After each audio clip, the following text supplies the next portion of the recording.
Notre Dame has been the definitive tight end U since the early 2000s, but now that Michael Mayer is off to the NFL, the Irish need another tight end to step up and carry the torch. So, who's it going to be? You are Locked On Irish, your daily podcast on the Notre Dame Fighting Irish. Part of the Locked On Podcast Network, your team every day.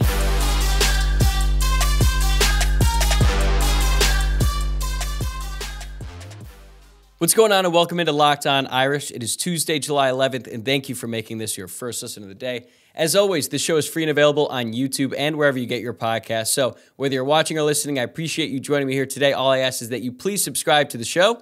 My name is Tyler Wojcik, and I'm the host. I graduated from Notre Dame in 2018, and these days I cover college football as a producer for Fox Sports. I've also been podcasting about the Irish football team since 2020, and in today's episode, we're going to talk about the past, present, and future of the tight end position at Notre Dame. And we all know about the past, especially the recent history at Notre Dame. Like I said at the very top, they have been tight end U since the early 2000s.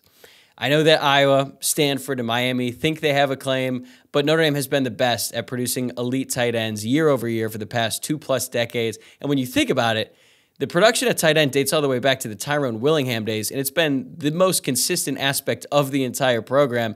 And if you think about all the crazy stuff that's happened to Notre Dame since Tyrone Willingham has been the head coach, the one thing you could count on every single year is that Notre Dame is going to have really strong tight end play, and that obviously has not changed recently with Michael Mayer, who, in my opinion, is the best tight end in the history of Notre Dame. And you think about the competition he has, not just since 2000 with guys like Tyler Eifert and Kyle Rudolph. This goes back to Dave Casper back in the early 70s, but Michael Mayer basically shattered every single tight end record at Notre Dame in just 3 years of playing. So Notre Dame has a big hole to fill, to be honest with you, without Michael Mayer on the roster this year, but they've recruited the position pretty well in the past. So let's go through it.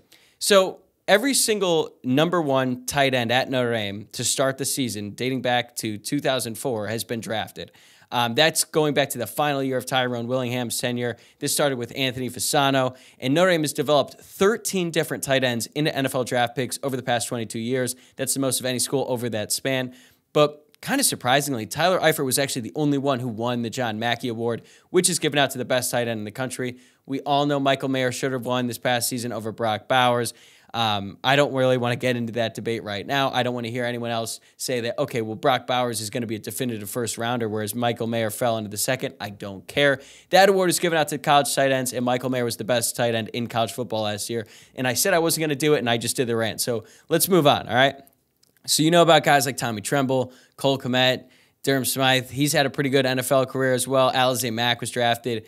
Ben Koyak, Troy Nicholas, Tyler Eifert, Kyle Rudolph, John Carlson, Anthony Fasano. Hell, even Jerome Collins and John Owens were drafted way back in the early to mid-2000s.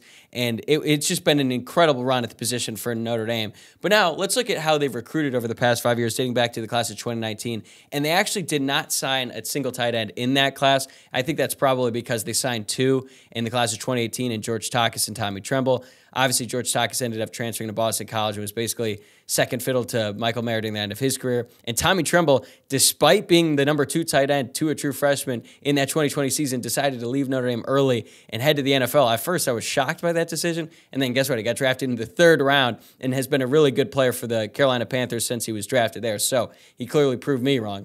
Then you get to 2020. That's when Notre Dame signs Michael Mayer, but also Kevin Bauman. So Mayer was a 5-star. He was the number 32 player overall in the 24/7 Sports Composite, but he was actually the number 2 tight end in the class. Behind, anyone else? It was Arik Gilbert. But Michael Mayer, up to this point, has had a much better career than Arik Gilbert, so maybe that was a miss in the recruiting rankings. Bauman was a pretty good recruit as well. He was a 4-star, number 6 tight end in that class, so that was a really impressive class for Notre Dame. But then Michael Mayer pretty much dominated all the production in the 3 years while he was at Notre Dame. So then you get to 2021, Notre Dame signs Kane Barong and Mitchell Evans. Kane Barong just transferred to Coastal Carolina after this past season, but he was actually the higher-rated recruit in that class. He was the number 10 tight end. He was a 4-star, top 300 player nationally, whereas Evans was a 3-star and just on the fringe of the top 500 players in the country. He was the number 23 tight end. I think a big reason why is because Evans was actually a quarterback in high school, so he's playing a different position, so it's hard to evaluate guys like that. But now Mitchell Evans projects to be the number 1 tight end for the Irish in 2023. More on him in a bit. Then we get to the class of 2022, and I loved this haul for Notre Dame. They signed Eli Raridan, who was a star. He was rated 57th player overall in the country, according to 24/7 Sports, although he was a little bit further behind in the composite. But he was a top 5 tight end in every single recruiting ranking. So he was a big-time get for obvious reasons. Physically, he's like 6'6". He looked like a Greek god in high school. I think Chancey Stuckey actually called him a Greek god once he got on campus in Notre Dame after suffering an injury. But anyway, we get to Holden Stays here, and I thought he was really underrated. He was a 4-star, number 11 tight end in the class, but you get those two together, and that's a really impressive class for Notre Dame in 2022.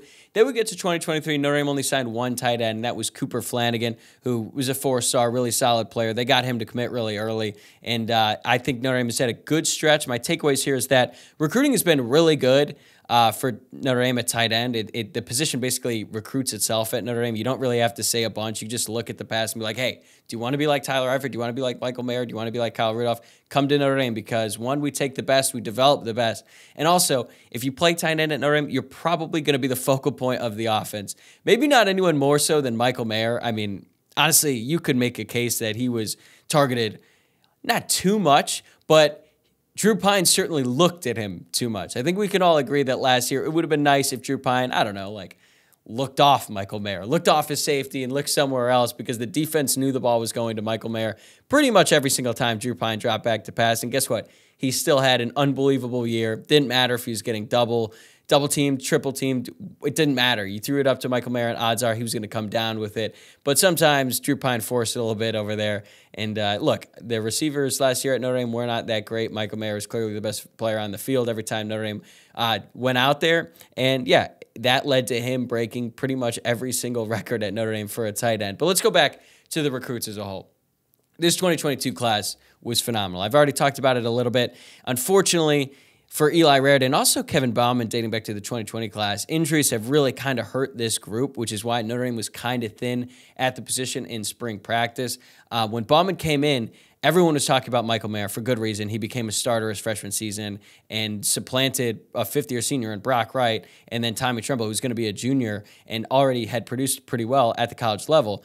But at the time, there were some reports on Bauman that the staff really liked him. They're like, okay, Michael Mayer's better of the two, but they think Bauman could be a guy. And then it just seems like every few months he suffers another injury, and that's really unfortunate for him. Going into this season, I'm not sure what to expect from him, but I just think it's pretty unfortunate because it's not an adequate reflection of how well Notre Dame is recruited when you look at what happened to guys like Kevin Bauman. Kane Brong was obviously a miss. He ended up transferring. He didn't really do anything for Notre Dame while he was there. But look, that happens even at a position like tight end at Notre Dame. You're going to have some misses.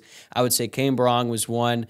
Kevin Bauman, unfortunately, most of it being out of his control has been a miss, but he could turn that around in 2023. We'll see. Mitchell Evans might have been a diamond in the rough, especially if he has a big season this year. I've already talked about the class of 2022. And then Cooper Flanagan, I know I've seen some people say he's a dark horse candidate to be a breakout player in 2023. I don't know if I'm there yet with him.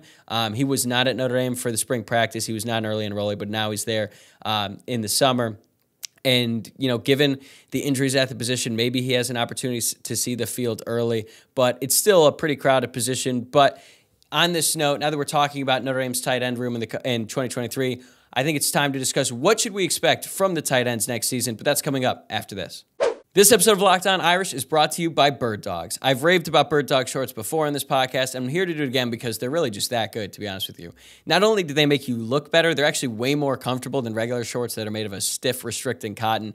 Bird Dogs fixed this issue by inventing cloud knit fabric that looks just like khaki, but stretches so you get a way slimmer fit without having to sacrifice movement. So you can wear these shorts to the gym. You could also wear them on the golf course, out to lunch, really wherever you want. And not only that, when you go to birddogs.com/LockedOnCollege or you enter promo code LockedOnCollege, Bird Dogs will throw in a free Yeti-style tumbler with your order. That's birddogs.com/LockedOnCollege or use promo code LockedOnCollege for a free Yeti-style tumbler. So get to birddogs.com ASAP. Get yourself some new shorts and a nice coffee tumbler to go along with them. And once your shorts arrive, you won't want to take them off. That's a promise. Thanks again for making Locked On Irish your first listen of the day. Now let's take a look at the tight end depth chart going into 2023. So Mitchell Evans is going to be the starter right now. That looks to be pretty clear cut. He's entering his junior season of eligibility. And then behind him, you've got Holden Stays right now at the number 2. I think that's the safest bet. And then you've got Davis Sherwood, the former walk-on. he's part tight end, part H-back, part special teams extraordinaire, but he's definitely going to be in the mix. He's a really good blocker. He also had a really good catch in that spring game by Sam Hartman, going across the middle on a 3rd and 9. Made a great catch, took a big hit, got up. And, hey, if he's able to do that for the team this season a couple of times, hey, that's a really solid third option at tight end.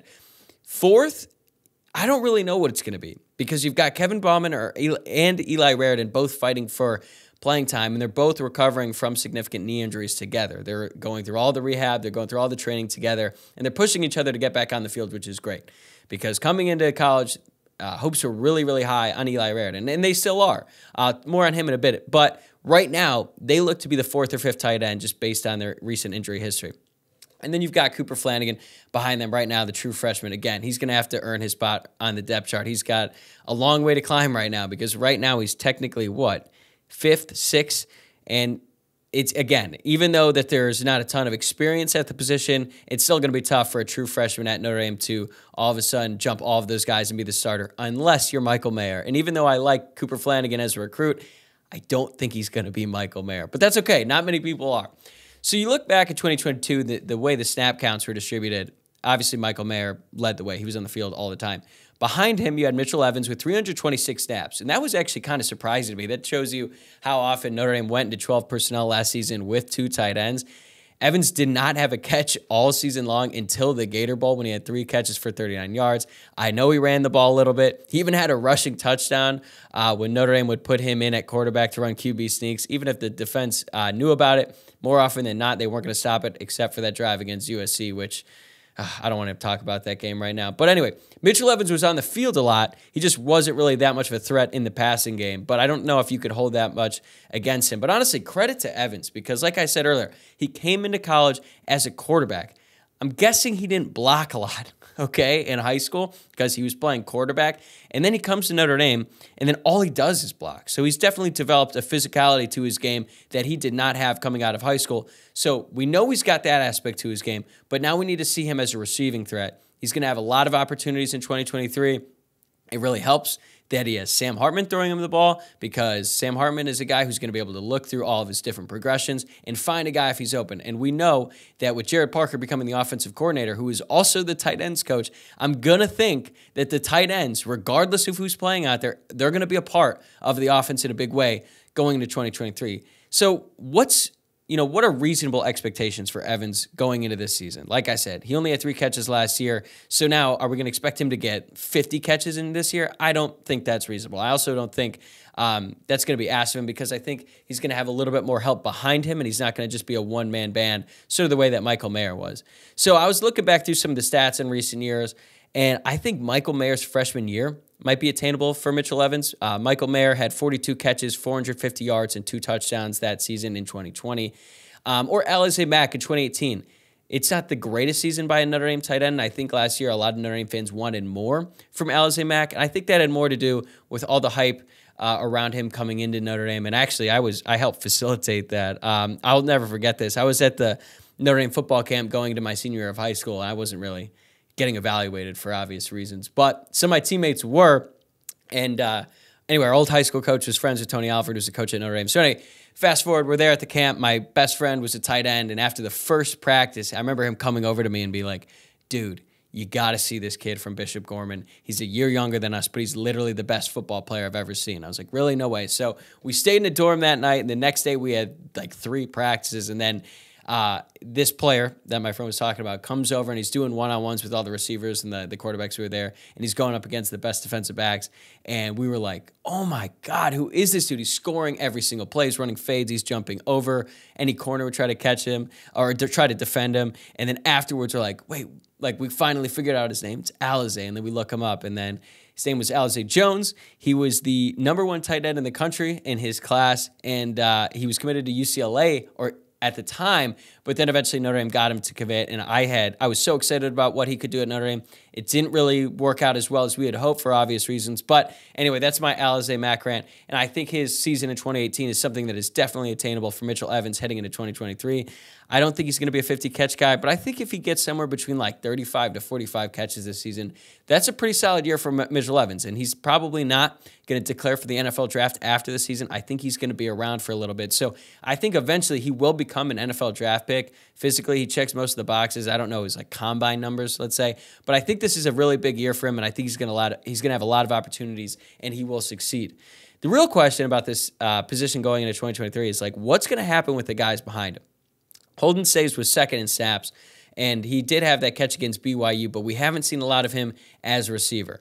Eli Raridan, unfortunately for him, he played in 5 games last season, so he doesn't get the medical redshirt year, which is really unfortunate for him.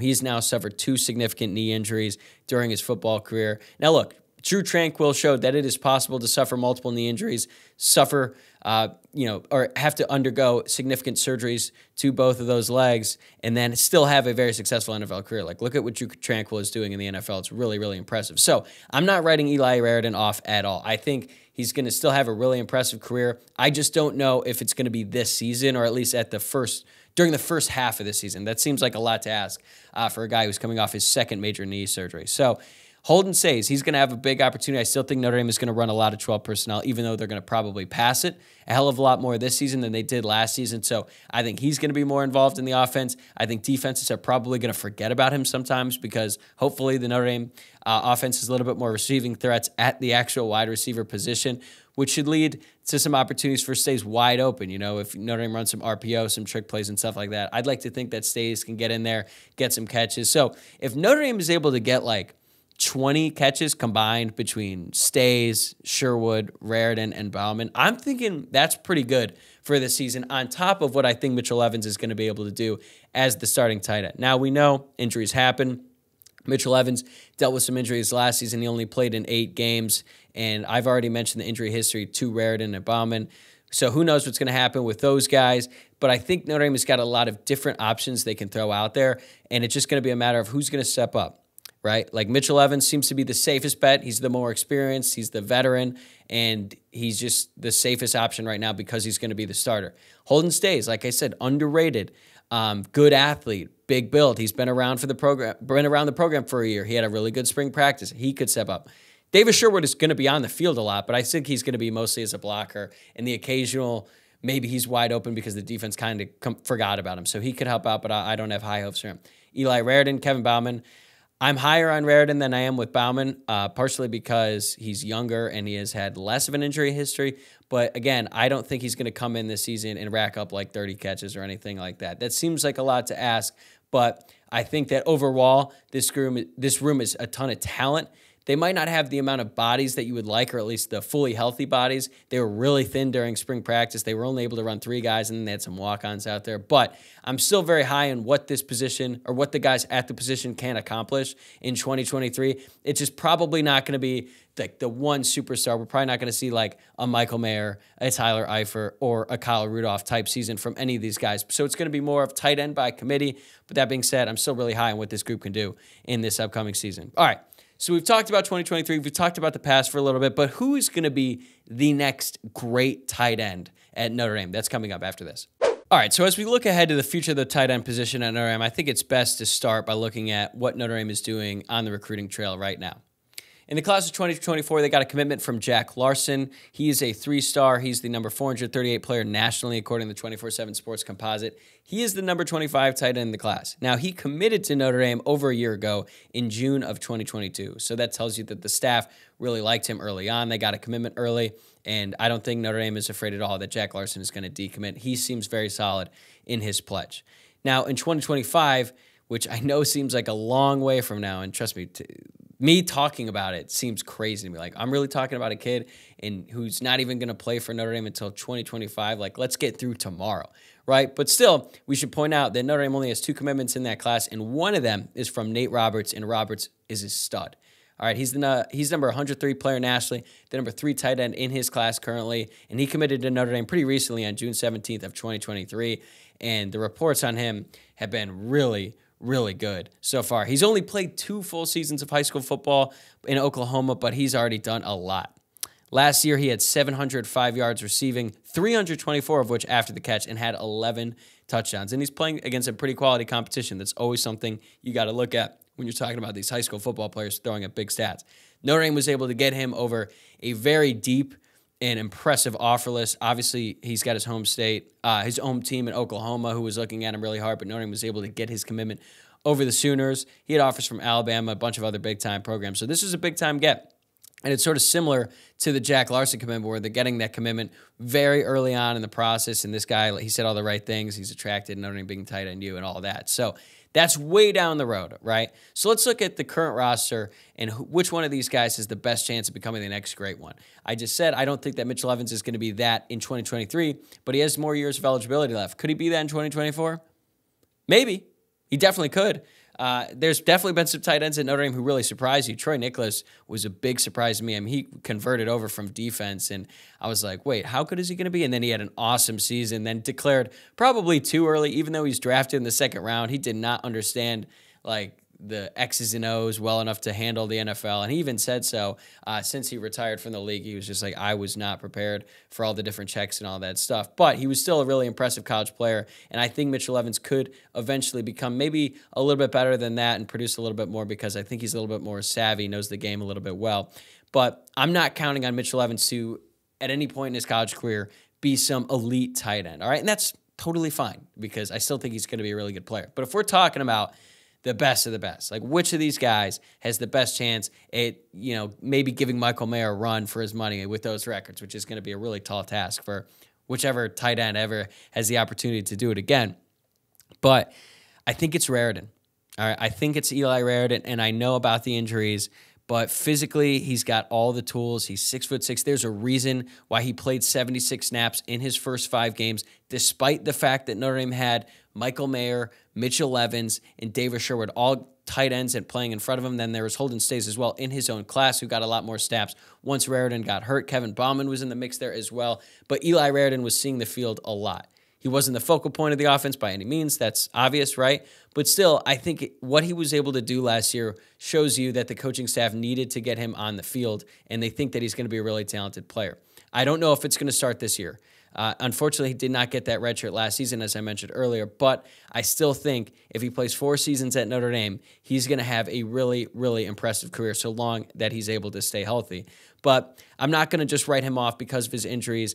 The first injury he suffered, when he suffered that torn ACL, he recovered in like superhuman time, which shows you how physically gifted he is. I know that there's been advancements in like modern medicine and all that, and guys are recovering from torn ACLs faster than ever before, but that's still a pretty major injury. And he was still in high school at the time that he suffered it, and he was back on the field at the start of fall camp last year for Notre Dame. That was just crazy. Now, the second one, that's a little bit trickier. It's going to be harder for him to recover at that breakneck pace, but I'm still very confident in what Raridan is going to be able to accomplish at Notre Dame. Might take him a little bit longer than we might have hoped for when he first arrived to campus in South Bend, but I'm still confident that out of any of the guys in the current roster right now, that Eli Raridan has the best chance to be the next great tight end at Notre Dame, and that is some truly great company to be in if he's able to do that. Now, if we're looking down the road, I mean, the easy bet is to say that Nate Roberts is going to be a really good tight end given his recruiting ranking, but we don't always know how that's going to work, right? Because even though Michael Mayer was a 5-star stud tight end who turned out to be an NFL draft pick, should have been first round, Kyle Rudolph was also a big-time recruit. Tyler Eifert was the only one who won the Mackey Award, and he was not very highly recruited at all, and then he ended up being one of the best. So tight end is a pretty unique position on the recruiting trail, and you can't always look at rankings as a way of determining, oh, this guy's going to be great. Like I said, Jack Larson, his ranking right now isn't that high in the class, like only 25th in the class at tight end at his position, but still, he could be really good, and the fact that Notre Dame looked at him so early and got that commitment tells you a lot about what the coaching staff thinks of him, and I trust them a little bit more than the recruiting rankings, even though the recruiting rankings do matter. So when you look at it, Notre Dame is still going to be very good at tight end in 2023. They've recruited well, even though they've had some injury troubles with some of their higher-rated recruits in Kevin Bauman and Eli Raridan. I think at least one of them is going to be able to recover. I have much more faith in Raridan, but I think that going into 2023, you can bet on Notre Dame having really good tight end play. It might not be just one guy. It might be multiple guys. But I think when you look at it at the end of the season and you look at the receptions and the yards and the touchdowns produced by the tight end room, we're all going to be very pleased. Jared Parker, the offensive coordinator, is going to have them as a key part of the offense. And then you look at the future, and there's plenty of reasons to be optimistic. There's a lot of young guys who could make a big step this year in 2023. And then there's guys in the recruiting class of 2024 in Jack Larson and in 2025 who have really bright futures at Notre Dame so long as they stay committed and end up with the Irish. But that is going to do it for me today. Thanks again for making this your first listen of the day. By the time you're listening to this, I'm actually going to be in Dallas, Texas, covering Big 12 Media Days for my day job at Fox. I'm obviously going to be pretty busy with that, but I plan on having a new episode out on Thursday morning, so be on the lookout for that. To stay up to date on everything we're doing over here on the podcast, all you have to do is subscribe to the show on YouTube or wherever you get your podcasts, and every new episode is just going to pop up on your feed automatically after you do that. You can also follow the show on Twitter at Locked On Irish, on Instagram at Locked On Irish Pod, and my personal Twitter account at Tyler, WOJCIAK. I'll see you guys in a couple days.